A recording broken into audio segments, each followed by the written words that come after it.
Time for race 2 with a reverse top 10 grid. Let's see who makes it out on top this time. Reverse top 10 race, always very exciting. And on pole position, it's David Hay. Away we go, Phil Stratton-Lake alongside him. But a brilliant start from fourth from Steve Guglielmi in the white and blue machine. And it's Guglielmi who's going to box in Hay as they turn in towards Paddock Hill Bend for the first time. So David Hay slips to second. Guglielmi takes lead. Ken Savage has got away superbly as well. He's up into third position. Also looking to make ground, perhaps unsurprisingly, is Tom Roche in the bright green machine. And he is up into fourth position. Rob Boston climbs to fifth as well. Craig Devon also looking to gain ground as they go door handle to door handle through Graham Hill Bend. It's Boston who Ken Savage pushes towards the curbs. And this is feisty stuff from Ken Savage. There's a spin from Phil Stratton-Lake in the background. And that's a real shame. Phil's a quick driver. Now, can he find a gear there? The car seems a little bit recalcitrant at the moment in terms of regaining form of momentum. Well, he sits there. Hopefully he will get a rejoin, because otherwise we could see a safety car. In the meantime, through to complete the lap, it is Guglielmi who leads it, Roche in second, and then Hay in third, although he's about to lose that to Ken Savage, and also possibly Rob Boston, who swoops around from the outside. That's a brilliant move from Boston to climb into fourth place. He's going to do 2 in 2 corners, though. He's got the inside run on Ken Savage, up towards Druids, and through he goes. Clean driving from Ken as well. He gave racing room to Rob Boston, needed no second invitation to jump up into the podium position. So the winner of race 1, will he be able to do the same in race 2? He gets a good run out of Graham Hill Bend, which has now been vacated by Phil Stratton-Lake, accelerating on towards Surtees. Here's a replay, and Stratton-Lake offline. Around, he went a slightly unusual spin. We didn't see the start of it. I just wonder if he was overtaken up the inside and just lost concentration momentarily.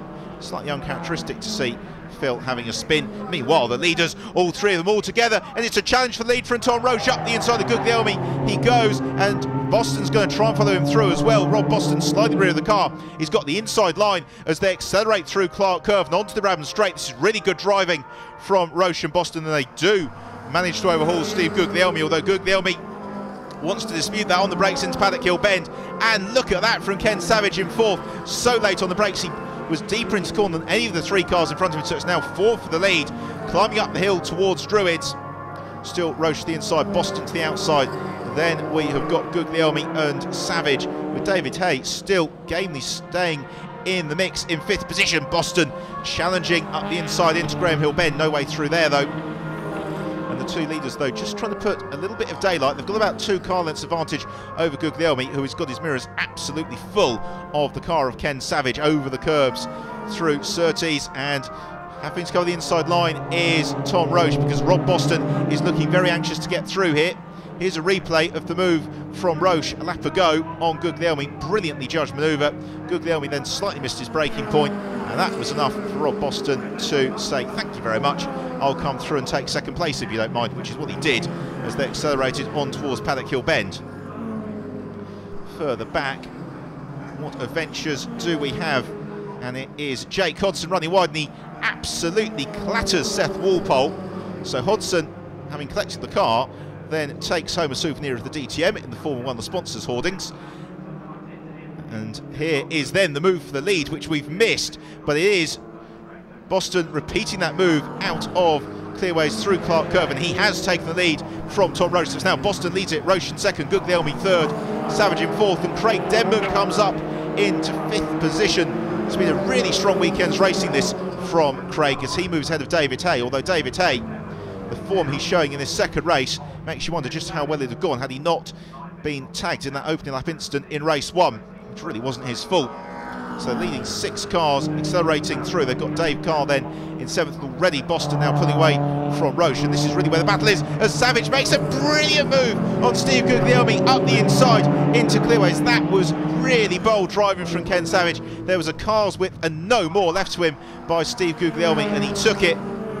No second invitation needed, so over the line they come. 7 laps completed, and it's Savage in third place, Guglielmi fourth, Craig Denman fifth, and David Hay in sixth, with Dave Carr in 7th. Here's a replay of that move from Savage. You can see how little room he was left by Steve Guglielmi. It was fair driving by Guglielmi. He saw Savage was coming. He gave him a car's width, but absolutely no more than that. Savage leaps up into third place. Leaping away at the head of the field now is Rob Boston, as his advantage 2.5 seconds now over Tom Roche. That's Seth Walpole, who is about to go a lap down following the incident we saw earlier on. Ken Savage maintaining that third position, although he is coming under concerted pressure now from Steve Guglielmi, with Craig Demon not too far adrift either, up the hill into the hairpin at Druids, and Savage just sliding in the rear of that car with Guglielmi and Denman. So David Hay still in the mix, so we've now got 3-4 cars really fighting out for that final spot on the podium, because Boston and Roche have probably got too much of an advantage now to have that chased down in the remaining 5 minutes of this race, although it's not for want of trying from Ken Savage. He slides the rear of the car out of Surtees into clearways, and then needs to plant his right foot nice and early to carry the speed out of Clark Curve onto the Bramham Straight and through to complete another lap. He does just that, and he's got about 1.5 car lengths, a little bit more than that in fact, over Steve Guglielmi, which means Guglielmi's going to struggle to challenge into Paddock Hill Bend this time around, although Savage a little bit wide on the way in, but he's able to cover the apex nicely, so Guglielmi still not close enough to challenge as they climb the hill towards Druids. And all the while they'll be seeing that time counter that's available to the drivers as they come through to complete each lap ticking downwards. So Guglielmi knows if he wants to get into third position, he's going to have to start thinking about doing that fairly quickly. At the same time, he's also got to be aware that if he pushes too hard, Craig Demon will be through past him like a shot to take his turn at challenging Ken Savage for that step on the rostrum. Here's Adam Busey a little bit further back down the order, and now Guglielmi though has had a good run through Surtees. He's much closer to Ken Savage this time round through clearways, and this could be Guglielmi's opportunity to challenge. He's got a good run along the Bramham Straight. Let's see if he can do it. The leading duo are through, and he's right up now behind Ken Savage. Is Steve Guglielmi going to be close enough to challenge this time? He's looking to the inside, and he's going to go for it. He's almost onto the grass. He squeezes through up the inside into Paddock Hill Bend. Audacious move, but it paid off, and Guglielmi reclaims third position.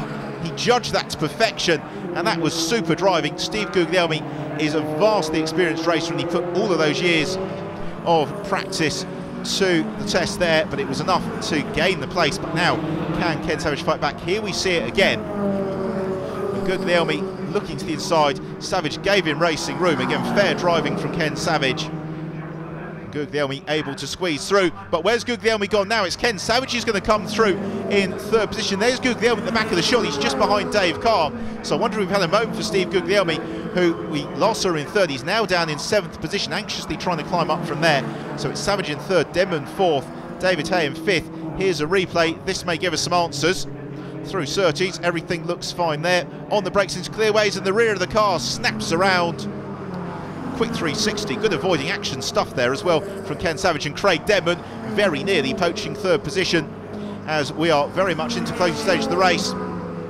And Denman's still right onto the tail of Ken Savage. They turn through Paddock Hill Bend, but Denman's slowing, and Craig Denman's got a problem. Oh, that's such a shame. And Craig Denman is going to pull off on the way towards Druids.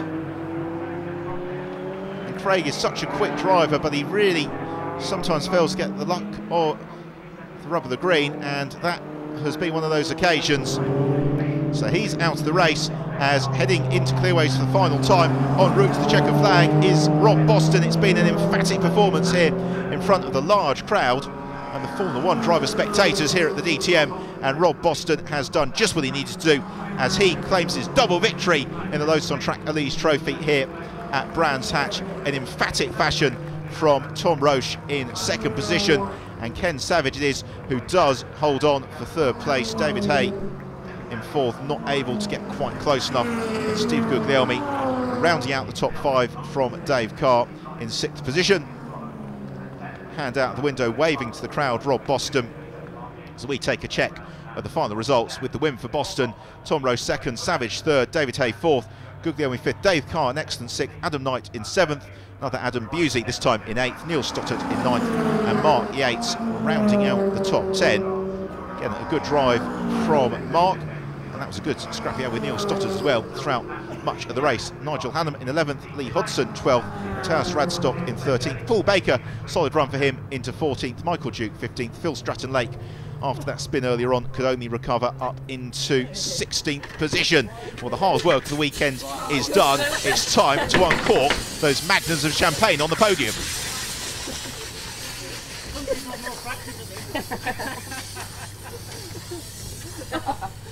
Hi Rob, congratulations, second win for you today. Yeah, it was a really good win. I enjoyed the reverse grids. It's it makes for good racing. So yeah, it was a busy race. Tom got out in the lead, sort of about third halfway distance, and I sort of slowly reeled him in, and just made the move, and then sort of got my head down again. That's it from Castle Combe. Join us next time at Spa.